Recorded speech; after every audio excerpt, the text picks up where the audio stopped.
Did you know that chicken is the most consumed meat on the planet? Over 100 billion chickens are slaughtered every year just to feed us. But back in 2019, the World Health Organization conducted a shocking investigation. They found that more than 70% of commercially farmed chickens around the world carry antibiotic-resistant bacteria in their gut. That doesn't mean you'll get sick tomorrow from eating chicken, but it does mean that what you know about chicken might not be enough today. We're opening a complete scientific file.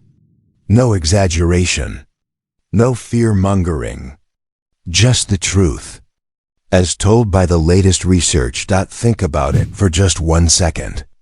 How many times a week do you eat chicken? Twice? 3 times? Maybe more. Chicken is now the most consumed animal protein source in the world, and across the Arab world in particular. Chicken is a daily staple in most households. And that's no accident. It's cheaper than red meat, easier to cook, and doctors have been recommending it for decades as the safe, healthy alternative. But was that really accurate? Or did we believe a story that was never fully told? Let's start from the beginning. Let's be fair first. Chicken is genuinely remarkable food from a scientific standpoint. 100 grams of cooked, skinless chicken breast gives you around 31 grams of high-quality protein, less than 3 grams of fat, and under 170 calories. And that's not all. Chicken is rich in vitamin B3, niacin, which supports the nervous system, and vitamin B6, which helps regulate mood and hormone production, and selenium, one of the most important antioxidants in the human body, and phosphorus, which your bones and teeth need every single day. That's exactly why chicken is the cornerstone of an athlete's diet, of weight loss programs, and of meal plans for patients who need high protein with low fat. So, is it healthy? Yes, but the real question isn't, is chicken healthy? The real question is, which chicken are you eating?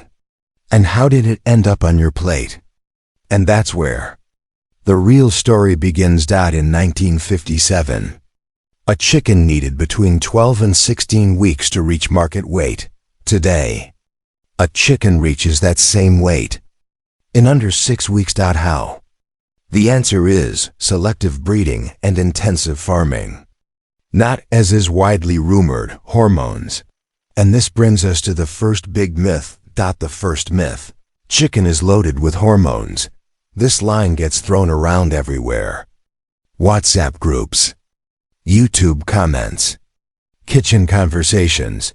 But what does science actually say? In the United States, the European Union, and most developed countries, the use of growth hormones in poultry farming has been legally banned for decades. The reason chickens grow so fast comes down to decades of selective genetic breeding, high-protein feed formulas, and carefully controlled lighting and temperature conditions.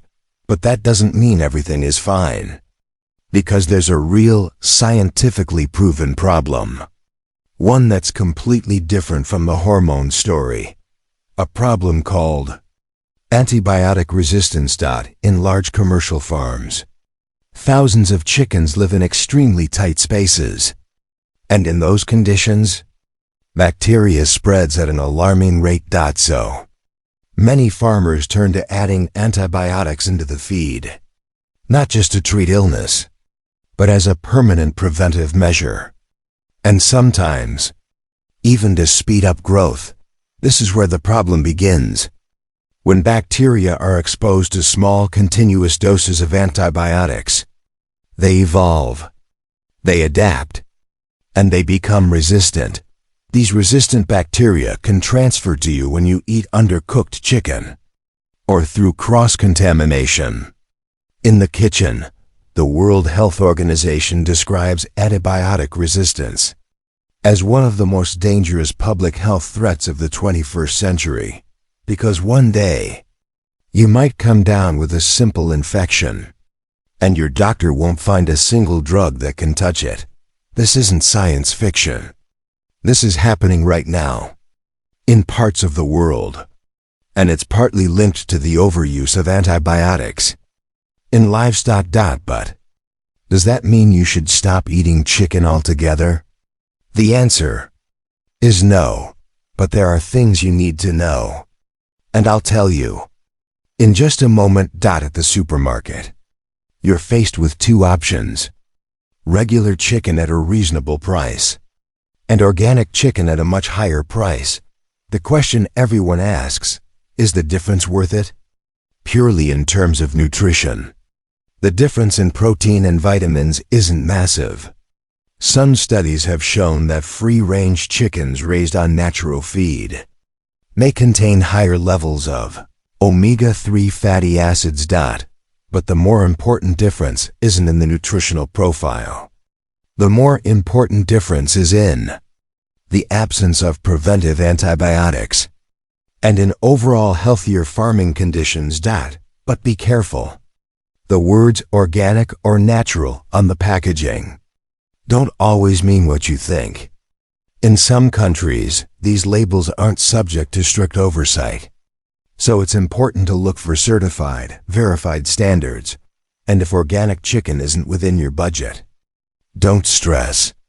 The right cooking method can address most of the risks. And that's exactly what we'll cover in a moment. Now, this is the question that frightens a lot of people. Does chicken cause cancer? And the answer requires real precision. Chicken itself, as a food, is not classified as a cancer-causing agent. Unlike processed red meat, which the World Health Organization has placed in Group 1 of known carcinogens. But how you cook it changes everything. When you grill chicken at extremely high heat, or char it directly over open flame, two dangerous compounds form. The first is called heterocyclic amines, HCAs. The second is called polycyclic aromatic hydrocarbons, PAHs. Both of these compounds have been shown in laboratory studies to damage DNA, and they've been linked to an increased risk of certain types of cancer. But don't jump to conclusions. The risk isn't from the occasional grilled chicken. The risk comes from regularly eating charred meat every day for years, and the solution is simple. Avoid burning the meat. Keep it away from direct flames. And marinate before grilling with vegetables like garlic, lemon, and herbs. Because studies show that certain marinade compounds significantly reduce the formation of these harmful substances. Now, we've reached the section you've been waiting for. The information nobody tells you. First, the skin, friend or enemy. The skin contains far more saturated fat than the meat itself. But studies show that keeping the skin on during cooking, then removing it before eating, doesn't significantly increase the calorie count of the meal, because the fat doesn't deeply penetrate the meat during cooking. So, don't panic. Second, chicken broth. It's not just for flavor. Chicken broth simmered for hours contains collagen, gelatin, and glucosamine, compounds that support joint health, gut health, and skin health. The exact same things companies are now selling at premium prices, while our grandmothers were making it at home every week for free. Third, chicken and cholesterol. The surprise. Many people prefer chicken because they assumed it doesn't raise cholesterol. The truth is, chicken contains cholesterol too. Less than red meat, yes. But recent studies show that dietary cholesterol doesn't pose the serious risk for healthy individuals that we once believed. The bigger issue is saturated and trans fats. And that brings the skin back into focus as the real culprit. Fourth, chicken breast isn't always the best cut. This one might surprise you. The thigh and drumstick contain higher levels of zinc, iron, and B vitamins compared to the breast. They're also juicier and easier to cook without drying out. Breast still reigns supreme in the protein department, but the other parts of the chicken carry nutritional value. That shouldn't be underestimated. Social media is flooded with claims about chicken. Let's break down the most common ones. One by one. Big chickens mean hormones. Wrong. It's the result of decades of selective genetic breeding. The modern chicken is simply a genetically different breed from the chicken of the past.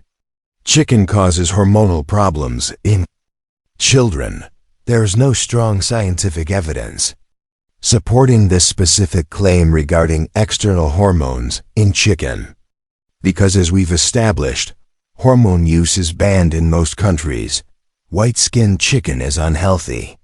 Skin color depends entirely on breed and diet. It has absolutely nothing to do with health or disease. Frozen chicken has lost all its nutritional value. Research shows that proper freezing does not significantly degrade proteins or most vitamins. The difference is negligible. Pink meat in chicken means it's undercooked. Not always. Chicken can retain a pink color even when fully cooked. Due to the animal's age or muscle pH, the correct measure is internal. Temperature, 165 degrees Fahrenheit. That means it's completely safe.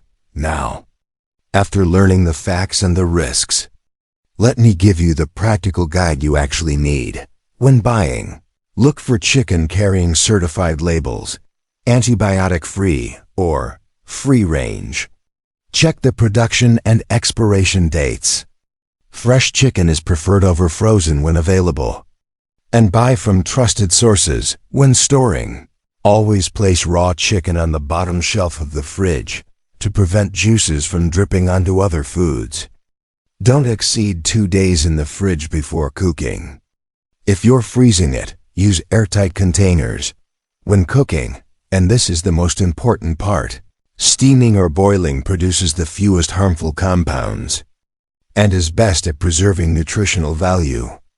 The oven is an excellent choice, just avoid extremely high temperatures.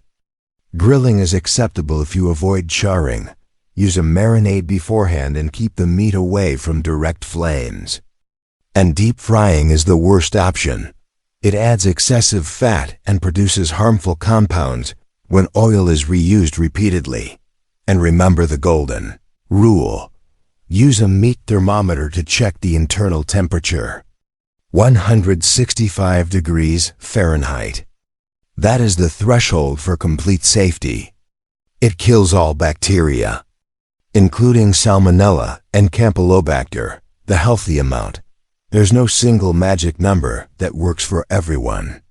But most nutritional guidelines suggest 2 to 4 servings of chicken per week as part of a varied diet is a healthy and appropriate amount for most people.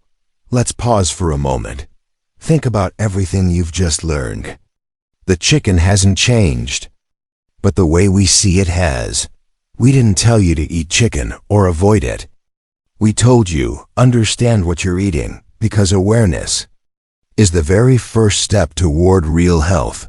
And what you're about to hear is a summary you'll carry with you for the rest of your life. Chicken is neither an angel nor a devil. It's food.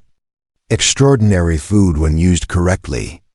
And it can become a source of harm when we ignore how it's raised, how it's cooked, and how much of it we eat. The truth we walked away with today is, the danger isn't in the chicken itself. The danger is in the ignorance of how to choose it and cook it properly. And the real danger, on a much bigger scale, is the overuse of antibiotics in the food industry, threatening the health of all of humanity. And you, as an individual, have more power than you think. When you choose with awareness, when you ask where your food comes from, when you educate the people around you. If this video gave you something valuable, share it with one person whose health you care about. Because real knowledge only becomes complete when it spreads. And subscribe to the channel. Because what's coming in the weeks ahead will shift the way you see things you've always taken for granted. Stay well,